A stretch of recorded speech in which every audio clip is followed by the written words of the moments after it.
और उधर कोलकाता में आरजीकर मेडिकल कॉलेज में मिडनाइट बवाल ने देश को चौंका दिया है। सवाल कौंध रहे हैं कि जिस कॉलेज के सेमिनार हॉल में इतना विभत्स कांड हुआ, वहां दंगाइयों की भीड़ ने क्यों हमला किया? क्यों सीसीटीवीज, कंप्यूटर रिकॉर्ड तोड़े गए? क्या यह सबूत मिटाने की कोई गहरी साजिश थी या फिर प्रदर्शनकारियों को डराने का कोई तंत्र काम कर रहा था? सवाल कई हैं, जिसने कोलकाता पुलिस के साथ साथ ममता सरकार को भी सवालों के इस घेरे में लाकर खड़ा कर दिया है।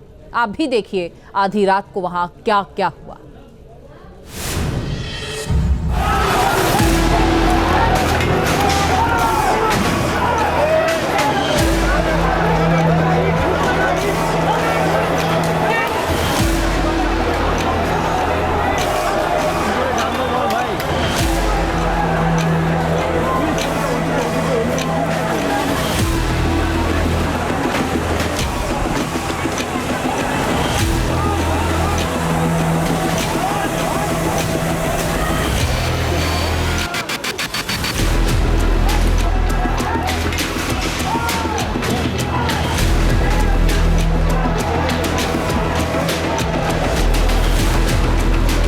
मेडिकल कॉलेज के अंदर तोड़फोड़ क्या सबूतों को मिटाने की गहरी साजिशें?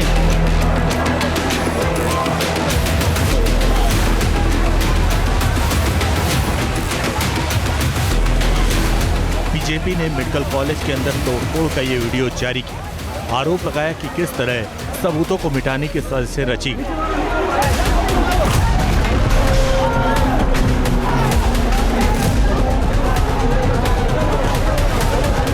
जिस आरजीकर मेडिकल कॉलेज में निर्भया के साथ हैवानियत की हदें पार की गईं, जिस मेडिकल कॉलेज में अभी तक जांच पूरी भी नहीं हुई, वहां आधी रात को बवाल होना कई गंभीर सवाल खड़े करता है।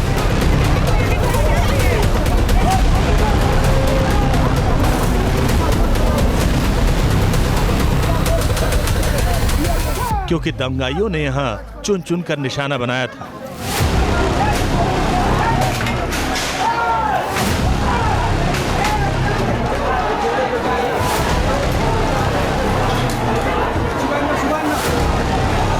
कॉलेज के कई सीसीटीवी कैमरों को तोड़ा गया।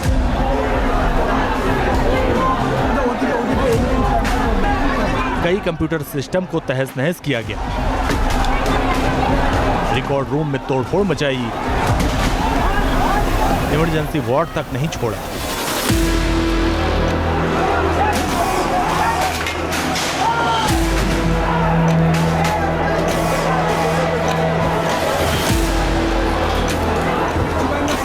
जो मॉब था यहाँ पे तक करीबन 2500 टू 3000 अप्रॉक्स ये मॉब होगा। मतलब ये जो बैरिकेड्स है उसको उठाने लगे और फिर ये बैरिकेड्स तोड़ा गया, पुलिस वहाँ से भाग गया, हम लोग भी मतलब अब हम भी भागे। मेडिकल कॉलेज के अंदर से लेकर प्रदर्शन स्थल तक जिस तरह बवाल हुआ, उसने निर्भया केस में सवालों की बौछार लगाई।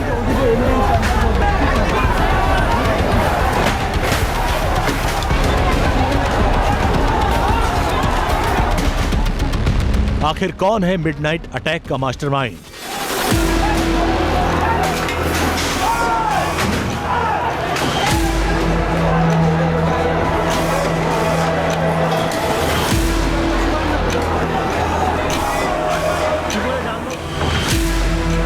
आधी रात को बवाल के बाद पश्चिम बंगाल के राज्यपाल सीवी आनंद बोस ने आरजीकर मेडिकल कॉलेज और अस्पताल में आपातकालीन विभाग का दौरा किया, जहां प्रदर्शन के दौरान भीड़ ने तोड़फोड़ की थी। राज्यपाल ने हालात का जायजा लिया और बड़ा बयान दिया। They say we want justice, they want security. When you go for work, particularly at night, there should be a security that you will be able to return alive. That security is not here in Bengal. This shows the decadence of law and order in Bengali society.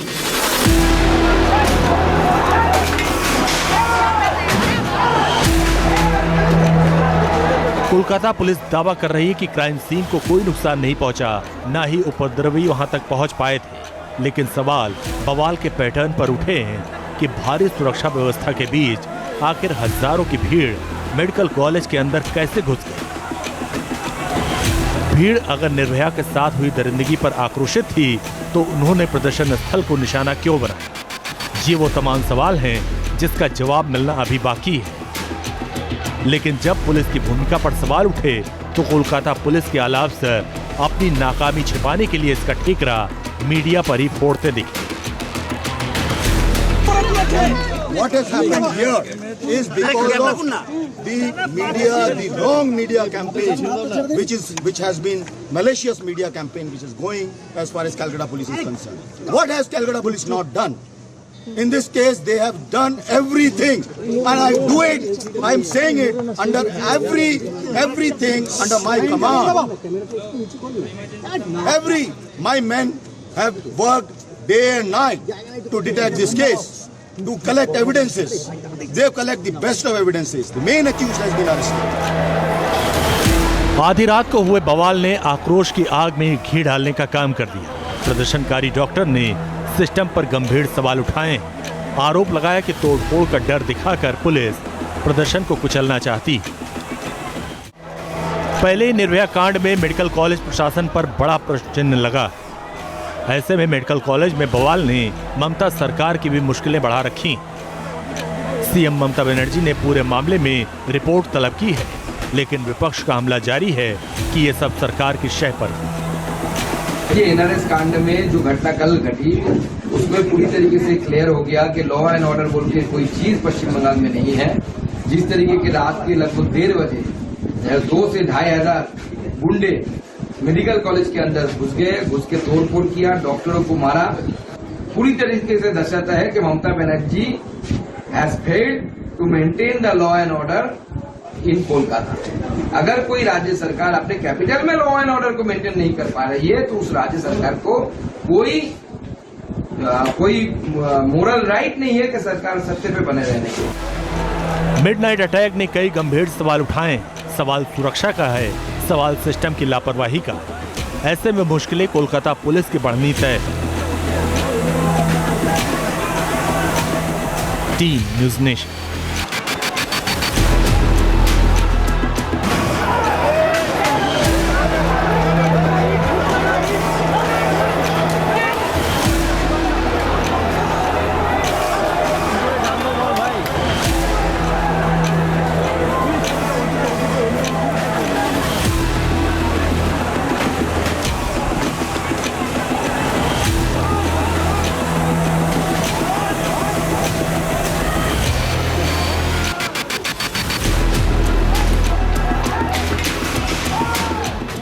News nation अब WhatsApp पर खबरों के ताजा update के लिए news nation के इस QR code को स्कैन करें।